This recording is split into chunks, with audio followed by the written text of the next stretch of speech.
यस्तो लाग्छ जिन्दगी कहिले कहिले त तिमीसँगै सम्माननीय संसारलाई जित्नु सभामुख महोदय, कुनै पल निद्रा लाग्दैन, मलाई निद्रा लाग्दैन। सपनीमा हजारौं शहीदहरू आई सोध्छन्, खोइ त त्यो नेपाल, खोइ त त्यो नेपाल जसको निम्ति हामीले आहुति दिए। किन हो निद्रा लाग्दैन, मलाई निद्रा लाग्दैन। विपनीमा हजारौं आमा आई सोध्छन्, खोइ त त्यो नेपाल, खोइ त त्यो नेपाल जसको निम्ति हामीले मृत्युलाई जित्न होइन मृत्युसँग लड्ने बनाएको छ। हामीले बस विभिन्न नाममा, कहिले व्यवस्था परिवर्तनको नाममा, कहिले अवस्था परिवर्तनको नाममा, कहिले केको नाममा, कहिले केको नाममा चाहिँ धेरै नेपाली जित्नु जस्तो लाग्छ। आमाहरूको कोख कुनै पल रित्याएका छौँ। तिमी भए राजनीति गर्ने मान्छेहरूले यो देशमा जित्ने छु जस्तो, धेरैले आफ्नो ज्यानको आहुति दिएका छौँ। तर जिन्दगीले दिनुभएको छ ती सम्पूर्ण महान शहीदहरूलाई, धेरै कुराहरूबाट विभिन्न कालखण्डमा ज्यान गुमाउनुभएका शहीदहरूलाई हार्दिक संसार जित्न होइन सलाम गर्न चाहन्छु, श्रद्धाञ्जली व्यक्त गर्न चाहन्छु। र यसरी प्राप्त लड्ने उपलब्धि बस हामीले संस्थागत गर्दै अगाडि बढ्ने हो या पछिल्तिर फर्किने हो?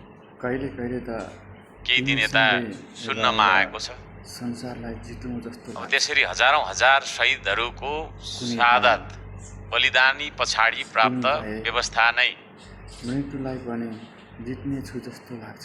राख्नु हुँदैन भन्ने खालको बहसहरू भइरहेको छ अरे भन्ने कुराहरू सुन्दाखेरि म खबरदारी गर्न चाहन्छु। कुराहरूबाट फेरि मुलुकमा त्यो खालको होइन शहीद हुनुपर्ने गतिविधि हामीबाट हुनु हुँदैन। कोही कसै त्यस्तो चाहिँ नि बौद्धिक विद्वान बस व्यक्तिहरू माया त्यसतर्फ सोचिराख्नु भएको छ भने यस्तो लाग्छ जिन्दगी म अनुरोध गर्न चाहन्छु त्यसतर्फ नसोच। कहिले कहिले त तिमीसँगै अब यो देशमा रहेर रगत होइन पसिना संसारलाई बगाउनुपर्छ। जित्नु जस्तो लाग्छ।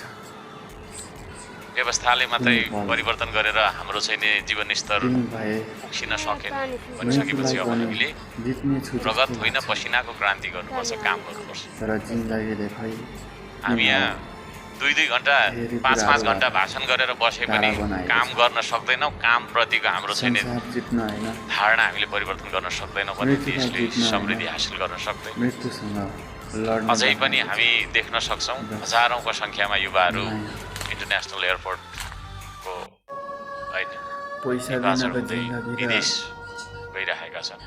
हाम्रो भविष्य यही देशमा हामीले कहिले भेटौँ, जिन्दगी कहिले खोज्छौँ? भोगेको छु। हाम्रो भविष्य खोज्नका लागि, भविष्य भेट्नका लागि हामी विदेश सबै जानुपर्छ। आफन्तलाई पनि त सही कुरा भन्दा यो सिलसिला हामीले अन्त्य गर्नुपर्छ। यो संविधानलाई पैसा बिना संशोधन गर्नुपर्छ भन्ने हिसाबले जुन खालको चाहिँ नि खुसी कहिले पनि कुराकानीहरू भइरहेका छन्, सल्लाहहरू भइरहेका छन्, हामीलाई जानकारी प्राप्त छ। पैसा भएन फन्डामेन्टल्स अफ द कन्स्टिट्युसन आफन्तले पनि हेर्दैन, मा संघीयता, आफन्तले पनि बोलाउँदैन। समावेशी र धर्मनिरपेक्ष, मैले भोगेको छु। म चाहिँ यो 3टा कुरा देख्छु। यो 3टा कुरालाई जिन्दगीमा मैले पल तलमाथि हुने गरी पैसाको कारण दखलन्दाजी गर्न खोज्यो भने फेरि देशमा चाहिँ नि दुर्घटना सिसा जस्तै छु। हामीले जानेर नजानेर होइन मन बोकेर हिँडेको छु। सचेतनाका साथ या बेहोसीमा त्यो दुर्घटना फेरि हामीले निम्त्याउन पुग्नेछौँ। यदि पैसा विगतमा नभएदेखि हामी जस्तै राजनीति गर्छु देश बनाउँछु भन्ने खालका मान्छेहरूले गरेको खालको गल्ती हामी फेरि चाहिँ गर्न बाध्य हुनेछौँ, जान अनजान। त्यसले गर्दाखेरि म यहाँहरू सबैजनालाई हार्दिक अनुरोध गर्न चाहन्छु त्यसतर्फ फन्डामेन्टल्स, ती आधारभूत संरचनाहरू जुन छन् ती आधारभूत संरचनाहरूलाई राखेर हामीले अरू के गर्दै अरू हामी चाहिँ नि गर्न सक्छौँ। तर ती फन्डामेन्टल्सलाई नछोइयोस् यो भनेर जिन्दगीमा म त सरकारलाई, पैसा बन्न सकिन। सम्बन्धित पक्षलाई, अनि सबैजनालाई आफन्तलाई हार्दिक पैसाले निवेदन पनि गर्न चाहन्छु। खुसी दिन सकिन। भर्खरै महाकालीतिर पुगेको थिएँ। त्यहाँ अर्को जन्ममा त्यो चाहिँ क्षेत्रको सांसद त म होइन, तर यो देशको मान्छे, यो देशको एउटा नागरिक भएको नाताले मलाई जन्मै मेरो देशैभरि नदिँदा विकास होस् भन्ने चाहना म राख्दछु। त्यसो भएको कारणले गर्दाखेरि त्यहाँका सम्बन्धित जन्मै दिन चाहन्छु। सांसद माननीय यही तपाईँको जन्ममा चाहिँ सम्पूर्ण कुरा नि मलाई ज्यूको पनि अनुमति लिँदै त्यो टिङ्कर सडक भन्ने रहेछ त्यहाँ। थाकी छ। त्यो टिङ्कर सडक चाहिँ तपाईँको चाहिँ नि के अरे टिङ्कर भन्ज्याङ पुर्याउने 1 नम्बर पिलरसम्म पुर्याउनु पर्ने सडक रहेछ। त्यो सडक चाहिँ बन्न सकेको छैन। प्रत्येक वर्ष 1 करोड 4 करोड यस्तो खालको मात्रै चाहिँ पैसा चाहिँ विनियोजित हुने रहेछ। हामी भन्छौँ राष्ट्रिय योजना, राष्ट्रिय गौरवका योजनाहरू भन्छौँ, थुप्रै हाम्रो योजनाहरू छन्, गरि पनि राखेका छौँ, कोसिस गरिरहेका छौँ, सबैले गर्न खोजेकै हुन्छ। तर हाम्रो राष्ट्रिय गौरवको योजना चाहिँ सीमावर्ती क्षेत्रमा हुनुपर्छ भन्ने म चाहिँ भन्न चाहन्छु। पारिपट्टि हेऱ्यौ लिपुलेकको तपाईँको नाका जाने मजाको 2 लेनको चिल्ला सडक, वारिपट्टि हेऱ्यौ बिजोग अवस्था, ढुङ्गा झरिराखेको, पहिरो झरिराखेको, मुस्किलले हल्लिँदै उफ्रिँदै गयो। मिस्टेक भयो भने तल तपाईँको 1 किलोमिटर जति भर्टिकल्ली वारिपट्टिबाट भारतबाट घुमेर जाँदाखेरि 2 घण्टामा खलङ्गा पुग्ने रहेछ, वारिपट्टिबाट जाँदाखेरि 1 दिन लाग्ने रहेछ, फेरि गाडी चल्दैन, रिजर्भ ल्याउनु। वारिपट्टिबाट आइसी 200 रुपियाँ तिरेर खलङ्गा पुग्न सकिँदो रहेछ, वारिपट्टि जमेको गाडी रिजर्भ गर्दा 25,000 देखि 30,000 रुपियाँ। त्यो भएको कारणले गर्दाखेरि त्यहाँनिर चाहिँ तपाईँको धुम्लिङ एरियाका मान्छेहरू चाहिँ इलिगल्ली तुइन थापेर जेसुकै होस् बरु पारिपट्टिबाट जाउँ भनेर चाहिँ तपाईँको तर्दाखेरि प्रत्येक घरमा 1 जना 2 जना मान्छे चाहिँ बितेका रहेछन्। त्यसतर्फ सरकारले गम्भीर ध्यान आकर्षण गर्नुपर्छ र त्यो तिङ्कर सडक जति सक्दो चाँडो बनोस् होइन। हाम्रो देशमा पनि बाटो होस्, हाम्रो देशप्रति चाहिँ हाम्रो तपाईँको नेपाल के अरे पट्टि चाहिँ बाटो नबन्दाखेरि यो एउटा लाजमर्दो कुरो पनि छ, हाम्रो दुःखको कुरो त कति छँदैछ। त्यसो भएको कारणले गर्दाखेरि त्यो सडक भनेको हाम्रो सीमा रक्षा पनि हो। अहिले सिमानाको कुरा थुप्रै आइराखेका छन्, एरोस्ट्रमबाट प्रधानमन्त्रीज्यूले आफ्नो चाहिँ कुरा सच्याउनुपर्छ भन्ने माग पनि हामीले राख्दै आएका छौँ। यदि सिमाना साँच्चै नै रक्षा गर्ने भने सीमावर्ती क्षेत्रमा हामीले स्तरीय बाटाहरू बनाउँ, बरु भित्रका बाटाहरू नबनाऊ है। ढिलो त्यस्तो चाहिँ पैसा छैन भने अलि पछि बनाऊ, तर सीमावर्ती क्षेत्रमा हामीले विकास गरिएन भने हाम्रो राष्ट्रियता पनि कमजोर हुन्छ भन्ने तर्क मेरो। पैसा बिनाको जिन्दगी कतिलाई त लागिरहेको थियो हामी त पारिकै भए पनि हुन्थ्यो भन्ने पनि तपाईँ त्यहाँनिर नेपालीहरूले भनिराख्नु भयो। नेपाली भएर जन्मिनुमा उसले आफूलाई दोषिरहेको छ। सबै गल्ती कसो पनि त भन्दाखेरि तपाईँ हामी जस्तो राजनीति गर्ने मान्छे पैसा नै ठुलो हुँदो रहेछ। यहाँनिर 100 दिन सरकारले कटेको छ। म त्यस्तो क्रिटिकल्ली यस्तो गर्नु भएन उस्तो गर्नु भएन पनि भन्दिनँ। 100 वर्ष लगाएर बिगारेको देशलाई 100 दिनमा बनाउन सकिँदैन। कोसिस गर्नुभएको छ, पनि हेर्दैन, कोसिस गर्नुभएको पनि बोलाउँदैन होइन। कोसिस गरिरहनुहोस्, हाम्रो सरसल्लाह सहित तपाईँहरूले चाहिँ के अरे कोसिस गर्नुभयो भने, हाम्रो पनि विचारहरूलाई मिसाएर कोसिस गर्नुभयो भने सफलता अलि छिटो प्राप्त हुन्छ भन्ने मलाई लाग्छ। र हामीले यसरी दिने भनेको प्रतिपक्षले भनेको डेटाहरू, म जे गएर देखेर आएँ त्यही कुराको डेटा यहाँ दिइरहेको छु, फ्याक्ट दिइरहेको छु। त्यो फ्याक्टलाई हेरेर तपाईँहरूले पोलिसिज एन्ड प्रोग्राम्स बनाउने हो, त्यसलाई कार्यान्वयन गर्नु होला। शुभकामना दिन चाहन्छु। सुकुम्बासी अव्यवस्थित बसोबासीको कतिको चाहिँ के अरे घर भत्काइएको छ, पुनर्वासको व्यवस्था होस्, उहाँहरूलाई त्यो होल्डिङ सेन्टरबाट ल निस्किहाल गइहाल भन्ने खालको छैन, तपाईँको निर्देशन पनि दिएको छ भन्ने जानकारी प्राप्त छ। त्यसो पनि नहोस्। नेपाली नागरिकलाई नेपाल सरकारले माया नगरेर विदेशको सरकारले माया गर्ने कुरो हुँदैन। पैसाले खुसी दिन सकिन। यो धनी पूर्जा वितरण गर्ने काम पनि कहीँ कतै भयो अरे भन्ने कुरा सुनेको छु। धन्यवाद दिन चाहन्छु यदि त्यो साँच्चै नै हो भन्ने।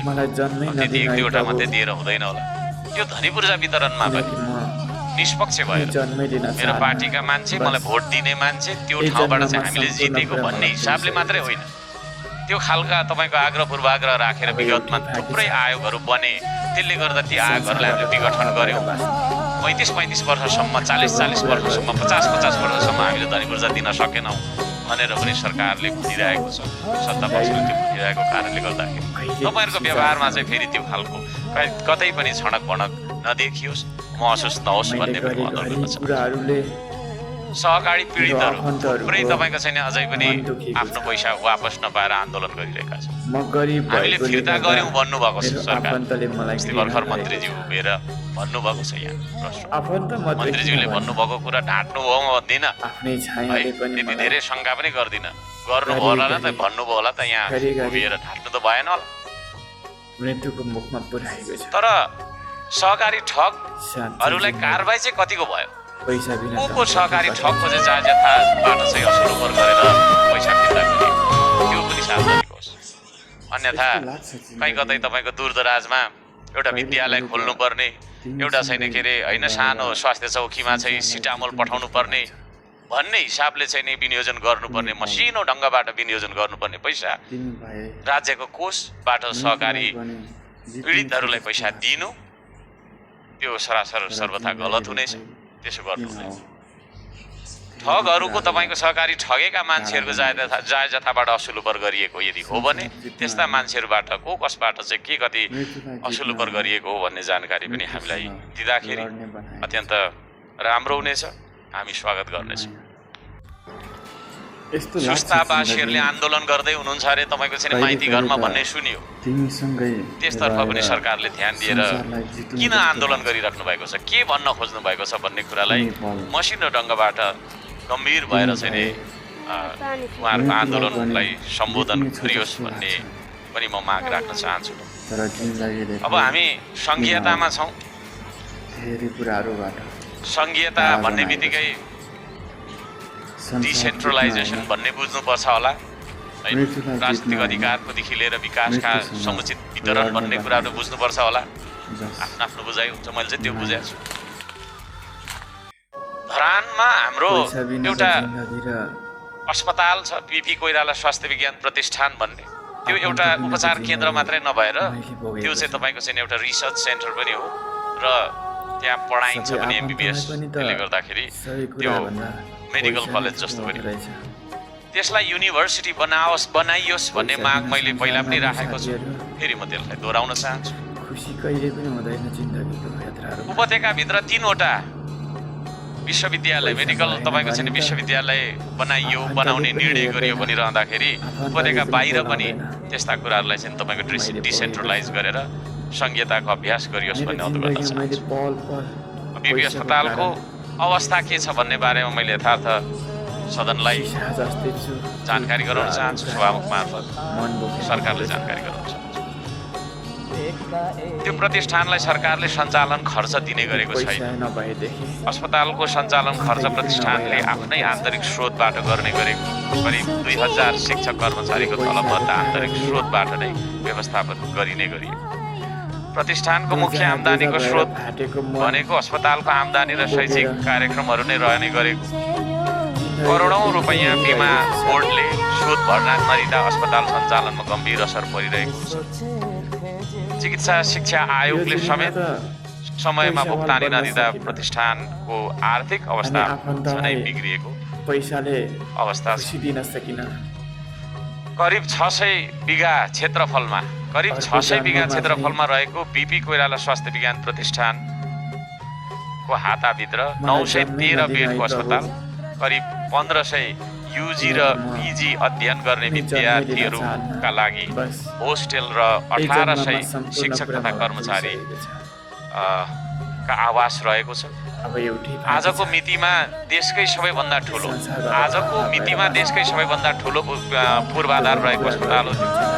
विशिष्टीकृत स्वास्थ्य सेवा, गुणस्तरीय चिकित्सा शिक्षा र अनुसन्धान क्षेत्रमा देशकै अव्वल स्थानमा उभिन सफल दक्षिण एसियामै ख्याति प्राप्त प्रतिष्ठान हो। अस्पतालमा दैनिक 3000 देखि 5000 जना बिरामीले स्वास्थ्य उपचार पाउने गरेको छ। यति ठुलो प्रतिष्ठानले 100 सङ्ख्यामा मात्रै एमबिबिएसका सिट पाउनु दुर्भाग्यपूर्ण रहेको छ। तत्काल बढाएर त्यसलाई 150 पुर्याइयोस्। विगतमा विदेशी विद्यार्थीहरूको कोटा 50 वटा राखिएको थियो, त्यो कोटा काटिँदा पनि प्रतिष्ठानको स्रोत घटेको छ। 50 जना विदेशी विद्यार्थीको सङ्ख्या तत्काल बढाउनु पर्ने अवस्था देखिन्छ। देशकै गौरव मान्न सकिने गरीको पूर्वाधार रहेको यो प्रतिष्ठानलाई स्वास्थ्य विश्वविद्यालय बनाउन प्रतिष्ठानको 45औं सञ्चालक परिषदबाट सभामुख मार्फत सदनलाई र सरकारलाई जानकारी गराउन चाहन्छु। अब यहाँ थुप्रै कुराहरू आएको छ, सरकारलाई दोष्ने कुराहरू थुप्रै आएको छ। हामी प्रतिपक्ष अपोजिसन भनेको पनि हामी सरकारकै एउटा हिस्सा हो भन्छु म चाहिँ, होइन? भनिन्छ गभर्नमेन्ट इन वेटिङ। त्यसले गर्दाखेरि हाम्रो पनि भूमिका छ। हामीले सल्लाह सुझावहरू दिइरहेका छौँ, सरकार एक्जिक्युटिभ हो, त्यसो भएको कारणले सरकारले सकारात्मक ढङ्गबाट लिनुपर्छ सल्लाह सुझावलाई भन्न चाहन्छु। यहाँ विपदका कुरा थुप्रो आए, विपदका कुरा थुप्रो आए। अब त्यो विपद कसरी हुन्छ त? दुर्घटना भयो, सरकार गएन, हेलिकप्टर पठाएन भनेर तपाईँको चाहिँ हामीले भनिरहेका छौँ। त्यो परम्परागत हिसाबबाट हामीले यसलाई हेरिरहेका छौँ। मेरो बुझाइमा दुर्घटनाको जम्मा 3टा तपाईँको चाहिँ कारण हुन्छ, एउटा प्राकृतिक, अर्को प्राविधिक र अर्को चाहिँ हाम्रो मानवीय लापरवाही। त्यो घटना कसरी घट्यो त्यसको अनुसन्धान सूक्ष्म तरिकाले हुनुपर्छ। र नेपालमा हुने जति पनि सडक दुर्घटना होस् या जस्ता सुकै दुर्घटना हुन्, ती दुर्घटनाहरू, ती विपदहरू के कारणले भइरहेको छ त्यसको जरासम्म जानुपर्छ। र जरासम्म गइसकेपछि त्यो विपदको बेलामा हामी के गर्छौँ? मैले अस्ति पनि भनेको थिएँ, यहाँ फायर एक्सटिङ्ग्विसर छ तर हामीले चलाउन आउँदैन। यहाँ इनकेस आगो लाग्यो भने हामीलाई नै आउँदैन होइन। हामी आत्तिन्छौँ, एकअर्कामा ठोकाठोक हुन्छ, खुट्टा ठोकेर टाउको ठोकेर हामी आफै घाइते यहीँभित्र पनि 30% भन्दा धेरै सांसदहरूलाई यो फायर एक्सटिङ्ग्विसर चलाउन आउँदैन। खोइ त हामीलाई तालिम, हामीलाई नै तालिम छैन भनेपछि गाउँमा बस्ने मान्छेलाई तालिम होला होइन? उसँग तपाईँको चाहिँ फोन त छ, फोनमा के छ नम्बर, फोनमा सिडिओको नम्बर हुनु पर्थ्यो होला, प्रहरीको नम्बर हुनु पर्थ्यो होला, त्यो छैन। त्यो शिक्षा पनि हामीले दिनुपर्छ, म त्यो भन्न चाहन्छु। र विपद पर्दाखेरि के गर्नुपर्ने त? प्रहरीको नम्बर छैन, सिडिओको नम्बर छैन, अस्पतालको नम्बर छैन, जनप्रतिनिधिको नम्बर पनि छैन, अनि त्यहाँदेखि त्यो भिडमा पर्खिराख्नुपर्ने स्थिति भयो, गल्ती भयो होइन? त्यो गल्ती फेरि नदोहोरियोस् भन्न खातिर हामीले प्रोएक्टिभली काम गर्नुपर्छ। मलाई आएन भनेर यहाँ रोइरहेका छौँ, हामी सबै देख्छु, हामी रोइ मात्रै राखेका छौँ, सरकारलाई दोष दिने होइन। आज रासपाको सरकार छ, रासपालाई दोष दिए, हिजो कङ्ग्रेसको थियो, कङ्ग्रेसलाई दोषियो, एमालेको थियो, एमालेलाई दोषियो। तर आयात होइन, उत्पादनको नीति लिउँ न हामीले। त्यो मल हामीले बनाउन सक्दैनौँ होइन? मल उत्पादन गरौँ न। साउन लागिसक्यो, मल छैन, किसान तपाईँको छैन के अरे पीडित छ भनेर हामी रोइरहेको छौँ। मल बनाउनेतर्फ लाग्यो, त्यो पनि भन्न सक्छु। हुन्छ, म अब छोड्याउँछु। र अहिले भर्खरै सडक दुर्घटनाको कुराहरू थुप्रो आयो। दुर्घटना लापरवाहीको कारणले हुन्छ होइन भन्ने कुरा पनि बुझेर सरकारले चर्को जरिवाना लगाएको छ। चालकहरूलाई, सहचालकहरूलाई जरिवाना होइन, तालिम चाहिन्छ, तालिम ट्रेनिङ चाहिन्छ, फाइन होइन। त्यसले गर्दाखेरि त्यसतर्फ पनि तपाईँको चाहिँ सम्बन्धित मन्त्रालयले, सम्बन्धित निकायले, हामी सबैले ध्यान दिनुपर्छ भन्ने म राख्न चाहन्छु। अर्को कुरा, यो युक्रेनमा एकजना नेपाली नागरिक सुजन सुवेदी नामको नागरिक त्यहाँनिर चाहिँ तपाईँको कुनेर राखेको छ अरे भन्ने कुरा आएको छ। सम्बन्धित मन्त्रालयले, नेपाल सरकारले मेरो अनुरोध छ, कसरी हुन्छ होइन, त्यहाँनिर चाहिँ कुटनैतिक पहल गरेर त्यो व्यक्तिलाई सकुशल जीवितै उद्धार गर्न सकियोस्, म यो पनि भन्न चाहन्छु। र अर्को कुरा चाहिँ यो चाहिँ नि डडेलधुराको एलपिआर ड्युटी गरिरहँदा सशस्त्र प्रहरी ओम प्रकाश पुन भन्ने व्यक्ति चाहिँ महाकालीमा बगेर शहीद हुनुभएको रहेछ। र उहाँले अस्ति भर्खरमा आउँदाखेरि उहाँले पाउनुपर्ने सेवा सुविधा के हुन्छ, अब मान्छे त बितेर गइसक्यो, उहाँको परिवारले पाउनुपर्ने यो राहत होला के होला, यसमा पनि थुप्रै हामीलाई यहाँ झन्झट रहेछ भन्दै यही सहजीकरण गरियोस्, सरकारको ध्यान आकर्षण गर्न चाहन्छु। र पुनः एकचोटि मैले यो संविधान संशोधनको बारेमा गम्भीर हामी हुनुपर्छ। यो जानिएन भने पेन्डोरा बक्स जस्तो हुन्छ। पेन्डोरा बक्स भन्ने बाट चाहिँ त्यो बक्स खुल्ने बित्तिकै त्यहाँबाट अनेक थरीको कुराहरू निस्केर होइन, एनर्की एकदम धेरै अराजकता हुन्थ्यो अरे भन्ने खालको चाहिँ कहानी जस्तो नहोस्। हामी सबैले राम्रो देश बनाऊ, 100 दिन को जुन कोसिस सरकारको छ त्यसप्रति हार्दिक धन्यवाद र बधाई पनि दिँदै मेरो भनाइ राख्दछु। नमस्कार।